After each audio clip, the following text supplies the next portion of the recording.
This is Kamlesh Ahuja, Ahuja sir की chemistry class. Last class में हम शेप और डायपोल मोमेंट मॉलिक्यूल्स को डिस्कस कर रहे थे और sp3d तक कर लिया था और अब हम डिस्कस कर रहे हैं sp3d2 और sp3d3 का छोटा सा पोर्शन है, फिर फाइनेंस रूल स्टार्ट करते हैं। तो sp3d2 का हाइब्रिड स्टेट 6 हो गया, इसके कॉम्बिनेशन हो गए 0 lone pair 6 sigma, 6 hybrid state SF6 example है इसका। 1 लॉन पेयर 5 सिग्मा आ रहा है, 6 हाइब्रिड स्टेट, इसका एग्जांपल BRF5 है। 2 lone pair 4 sigma, 6 hybrid state है XCF4। एग्जांपल बहुत सारे होते हैं, मोस्ट कॉमन एग्जांपल लिया हुआ है मैंने। अब हम जो sp3d2 का जो शेप होता है वो होता है ऑक्टाहेड्रल स्क्वायर बायपिरामिडल, सारे बॉन्ड एंगल 90 डिग्री के होते हैं। अब यहाँ पर हम XCF4 की बात कर रहे हैं, तो XCF4 में 2 लॉन पेयर 2 सिग्मा है। अब 2 लॉन पेयर 2 सिग्मा है तो मैंने आपको बताया था कि इसके अंदर हम जो लॉन पेयर रखेंगे, हाइब्रिड स्टेट जब ऑड नंबर में होती है तो लॉन पेयर कहाँ रखने हैं, हमको प्लेन पर रखने हैं, इक्वेटोरियल साइड्स पर रखने हैं। sp3d में भी हमने इक्वेटोरियल पर ही रखे थे, जैसे ClF3 में 2 लॉन पेयर थे तो दोनोदोनों पेयर इक्वेटोरियल पोजीशन पर रखे थे, प्लेन पे रखे थे। और यहाँ पर हम ये 2 लॉन पेयर यहाँ रख रहे हैं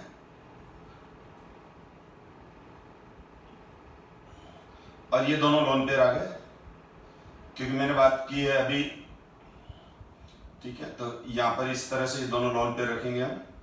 एक एक्सियल पोजीशन है, वैसे ऑक्टाहेड्रल में कोई एक्सियल पोजीशन नहीं होती, सारी आइडेंटिकल पोजीशन होती है, पर एक एक्सप्लेन करने के लिए मैं बोल रहा हूँ ऐसा, ठीक है।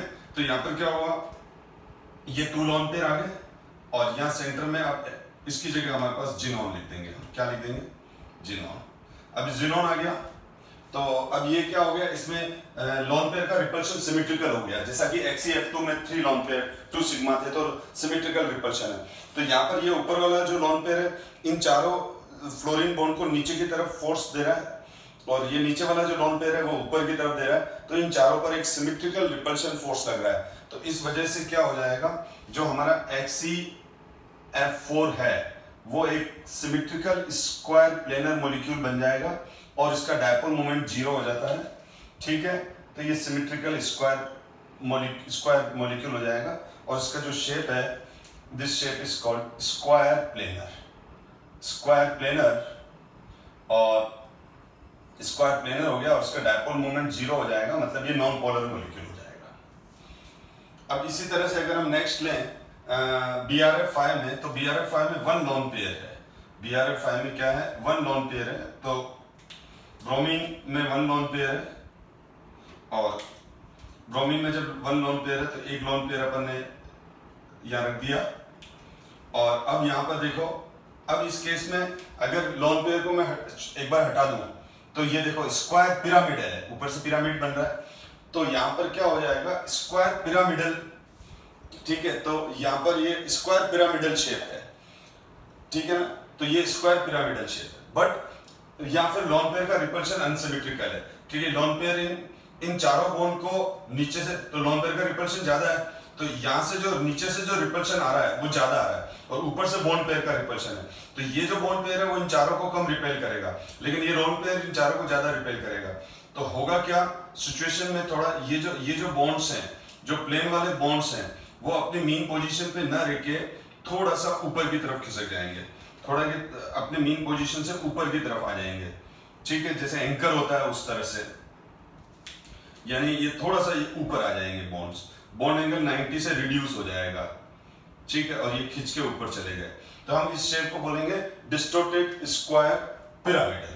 दिस शेप इज कॉल्ड, जो इसका जो शेप है वो हो जाता है डिस्टोर्टेड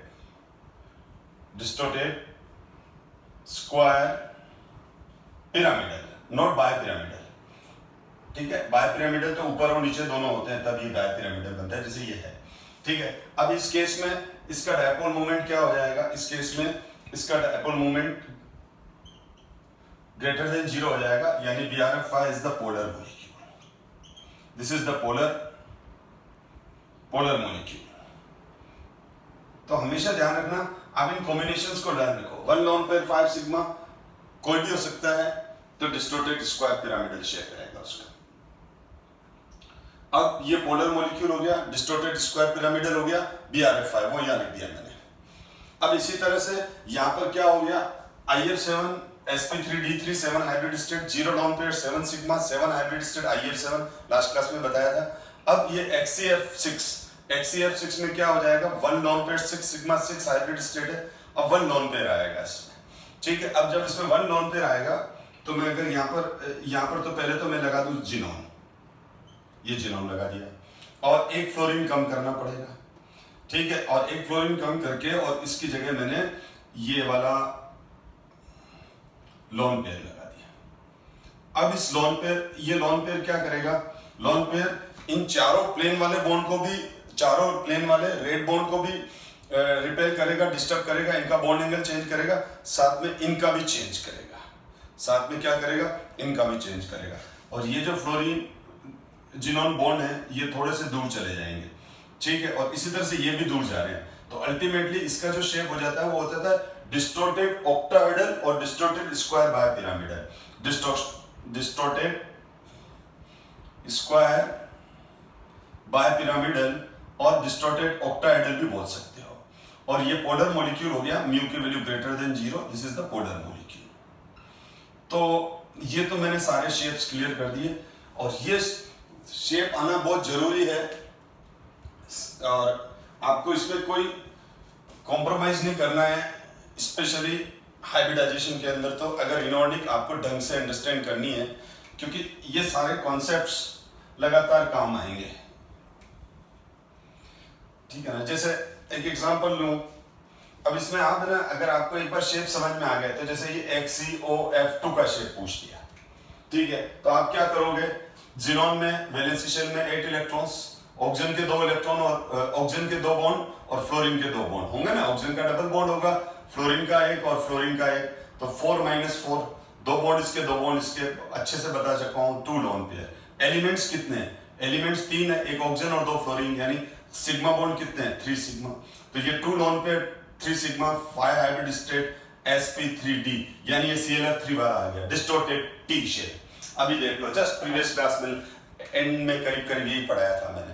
तो XeOF2 ये NCERT बुक का क्वेश्चन ही है एंड एक्सरसाइज में कि XeOF2 का शेप बताओ, तो डिस्टोर्टेड टी हो जाएगा। 2 लोन पेयर आप रख दोगे इक्वेटोरियल पर, प्लेन पर, और उस केस में ये हो जाएगा, ये जिनोन, ये डबल बॉन्ड O, ये फ्लोरीन और ये फ्लोरीन और ये। तो ये अब आप देखो कितने कंफर्ट हो गए आप निकालने में। हाँ, उन स्टूडेंट ने जिन्होंने ढंग से मेरी प्रीवियस क्लास को अटेंड किया है और उसको फिर रिवाइज किया है। ये अगर XeOF4 आ जाए, XeOF4, तो XeO4 में क्या हो जाएगा, देखो जिनोन में वैलेंसी शेल में 8 इलेक्ट्रॉन्स, 4 बॉन्ड ये रहे और 2 ऑक्सीजन के, कितने हो गए, 6/2। अभी भी अगर कंफ्यूजन आ रहा है तो बेटा आपको खुद अपने आप को चेक करो, आप प्रॉपर अटेंटिव नहीं हो, या रेगुलर नहीं पढ़ रहे हो, या इंटरेस्ट नहीं ले रहे हो। 5 सिग्मा, तो ये हो गए 6HS, ठीक है ना, क्योंकि 6HS और sp3d2 ये आ गया, यानी 1 लोन पेयर 5 सिग्मा, ये वाला शेप आ जाएगा। कौन सा आ जाएगा, डिस्टोर्टेड स्क्वायर पिरामिडल, ये रहा सेकंड वाला, ठीक है। इसमें ये क्या हो जाएगा, इसमें सीधी बात है कि ये आप शेप, अब ये भी NCERT बुक के अंदर आप देखो, एंड एक्सरसाइज के अंदर बुक क्वेश्चन है, जिनोन और कितने फ्लोरीन है, 4, 1 2 3 4, और ये डबल बॉन्ड O, तो देखो 6 बॉन्ड तो है ना, मैंने क्या कहा, फ्लोरीन 1 बॉन्ड बनाएगा तो 4 फ्लोरीन के 4 बॉन्ड हो गए, और ऑक्सीजन का डबल बॉन्ड हो गया, उसमें 1 पाई है, ठीक है। टोटल बॉन्ड 6 है, लेकिन उसमें 1 पाई डबल बॉन्ड है, और नीचे ये क्या आ गया, हमारा लोन पेयर आ गया, लोन पेयर आ गया। तो ये वाला शेप और ये वाला शेप सेम हो गया, ठीक है। तो बस खाली इतना सा अपन को ट्रिक लगानी है कि उसको कैसे करना है, ठीक है। अब जैसे इसी तरह से XeO3 आ गया, ठीक है, जिनोन के कंपाउंड्स के सारे स्ट्रक्चर हमारे सिलेबस में जो अब हो रहे हैं अपने से। XeO3, तो जिनोन के वैलेंसी शेल में 8, 3 ऑक्सीजन के 6 बॉन्ड, ये /2, 1 लोन पेयर, 3 ऑक्सीजन है, 3 sigma bond, 4 hybrid state, sp3, यानी 1 lone pair 3 sigma, 1 lone pair 3 sigma, ये 1 लोन पेयर 3 सिग्मा, क्योंकि इन डबल बॉन्ड में 1 सिग्मा 1 पाई है, और ये 1 लोन पेयर, तो ये हो गया हमारा ट्रायगोनल पिरामिडल। अब कहाँ दिक्कत है, कहीं दिक्कत नहीं है शेप निकालने में, हम बैठ के रटते रहते हैं कि इनका शेप क्या होगा, यही अगर SOCl2 आ गया, SOCl2, तो इसमें निकालते हैं। इसमें अगर मैं निकालूं तो सल्फर में वैलेंसी शेयर में कितने इलेक्ट्रॉन्स होते हैं? 6। ऑक्सीजन के 2 बॉन्ड क्लोरीन के 4 डिवाइड बाय 2, तो 1 लॉन पेयर और 3 सिग्मा, ये का ही आ गया। यहाँ आ गया sulphur, S double bond O, और यहाँ पर 2 क्लोरीन आ जाएंगे, एक क्लोरीन दूसरा क्लोरीन, और यहाँ पर ये आ गया S डबल बॉन्ड O। इसमें एक पाई बॉन्ड है तो देख लो, ठीक है। सल्फर में वैलेंसी शेल में 6 इलेक्ट्रॉन्स, टोटल बॉन्ड 1 2 3 4, तो 6 - 4 डिवाइड बाय 2, 1 लॉन पेयर और 1 सिग्मा 2 सिग्मा 3, ये ब्लू वाला पाई ट्राई। तो SOCl2 का शेप क्या है? ट्रायगोनल पिरामिड, पोलर मॉलिक्यूल हो गए ये सारे। तो इस तरह से अगर आपने ये क्लास अटेंड की है तो आपका एक क्वेश्चन श्योर है, कहीं ना कहीं जरूर मिलेगा बोर्ड एग्जाम में, कॉम्पिटिटिव एग्जाम्स में, कहीं ना कहीं आपको जरूर मिलेगा, ठीक है। अब अगर मैं POCl3 ले लिया, अब देखो अपन हर मॉलिक्यूल का इजीली फाइंड आउट कर सकते हैं शेप। तो POCl3 ले लिया तो फास्फोरस में number of valence electron 5, oxygen के 2 बॉन्ड और 3 बॉन्ड क्लोरीन के, तो 5 - 5 हो गया, 0 लॉन पेयर। टोटल एलिमेंट कितने हैं? एक ऑक्सीजन और 3 क्लोरीन, तो सिग्मा एक एलिमेंट एक ही सिग्मा बॉन्ड बनाता है, तो फास्फोरस के साथ एक ऑक्सीजन है तो 1 सिग्मा, और 3 क्लोरीन है तो 3 सिग्मा, तो एक इसका और 3 इसके, 4 HS। फिर आ गया 0 lone pair sp3, 0 lone pair 4 sigma, मतलब टेट्राहेड्रल। मतलब क्या हो गया?